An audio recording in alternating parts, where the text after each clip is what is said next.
Halo Galbay Mania, gimana kabarnya? Apakah masih tetap semangat untuk Galbay? Nah, saya harapkan teman-teman masih semangat ya teman.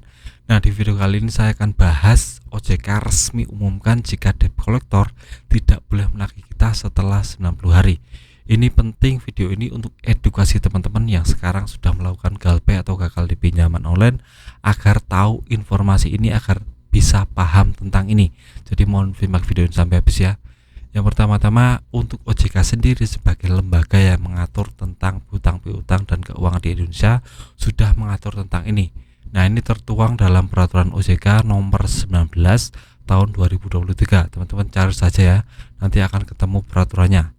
Ini mengatur tentang yang namanya penagihan debt collector. Tentang debt collector itu tidak boleh atau tidak bisa menagih ke teman-teman jika sudah lewat 90 hari. Itu sudah jelas undang-undangnya. Jadi jika sampai pinjaman online atau debt collector datang ke rumah teman-teman 90 hari setelah gagal bayar, teman-teman bisa usir saja dan kasih statement bahwa itu sudah melanggar peraturan OJK. Undang-undangnya sudah jelas ada, teman-teman bisa bacakan saja atau kasih pengertian kepada debt collector agar debt collector itu paham, agar debt collector itu menaati peraturan OJK. Jadi teman-teman nggak boleh takut, nggak boleh yang namanya was-was atau malah terintimidasi atau takut dengan yang namanya pinjaman online debt collector. Teman-teman harus tahu jika debt collector itu tugasnya cuma satu, yaitu menagih teman-teman, mengingatkan teman-teman, tidak sampai untuk berperilaku kasar, mengintimidasi atau yang lainnya. Itu juga sudah diatur ya teman. Banyak sekali peraturan OJK yang melindungi kita konsumen dari yang namanya penagihan debt collector secara kasar atau mengintimidasi atau yang lainnya. Nah, teman-teman ada pengalaman nggak? Coba tulis di kolom komentar kalau ada pengalaman ya. Dan saya sebagai orang yang menggalakkan yang namanya Galbay nasional agar semua orang bisa untuk Galbay di Indonesia dan lebih fokus untuk mengurusi diri sendiri daripada pusing memikirkan yang namanya pinjaman online tagihan. Kalau kita sudah mentok nggak punya uang sedikit pun untuk bayar, ya kita coba untuk galbaykan saja, nggak apa-apa. Resiko galbay itu tidak seserem yang teman-teman pikirkan ya teman-teman. Cuma mungkin akan ditelepon terus menerus atau debt collector datang atau slik OJK, cuma itu saja, jadi nggak ada yang lainnya. Jadi teman-teman nggak perlu risau, nggak perlu takut yang namanya penagihan debt collector.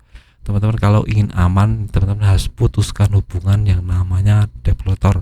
Teman-teman copot kartu perdana teman-teman di HP agar nantinya teman-teman bisa rileks dalam hidup, bisa tenang ya teman, dari yang namanya teror-teror telepon atau WA. Itu biasanya sangat masif sekali, sehari bisa sampai 20 kali atau 30 kali. Teman-teman bisa stres sendiri, bisa muak sendiri karena ini sudah mengganggu sekali pikiran kita. Kita harus punya mindset yang kuat, kita harus punya semangat yang lebih kuat untuk menghadapi ini. Jadi jangan takut, jangan bimbang ya teman. Saya sebagai orang akan terus memberi semangat kepada teman-teman agar lebih semangat dalam jalan hidup, tidak takut dengan namanya penagihan debt collector atau yang lainnya.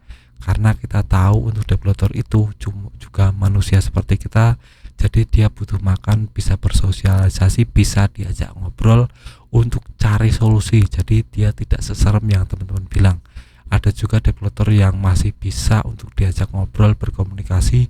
Jadi akan ada titik terang atau ada kesimpulan yang bisa membuat teman-teman bisa yang namanya cari solusi untuk semua ini. Nah, kembali ke inti pokok video, jika debt collector umpamanya sudah datang ke rumah teman-teman tapi setelah 90 hari, teman-teman bisa usir saja secara halus karena itu sudah melanggar peraturan OJK.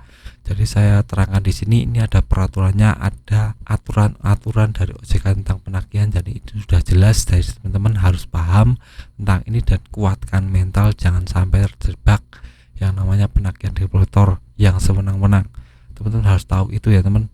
Jadi teman-teman harus punya mindset yang kuat, jangan sampai takut atau malah bimbang ya teman. Nah, itu saja video dari saya, semoga teman-teman bisa termotivasi dan lebih semangat dalam jalan hidup. Jangan takut kepada yang namanya debt collector. Nah, semoga teman-teman terinspirasi dan bisa mengambil manfaat dari video ini. Sekian video dari saya, semoga bermanfaat, tetap semangat untuk kehidupan yang lebih baik.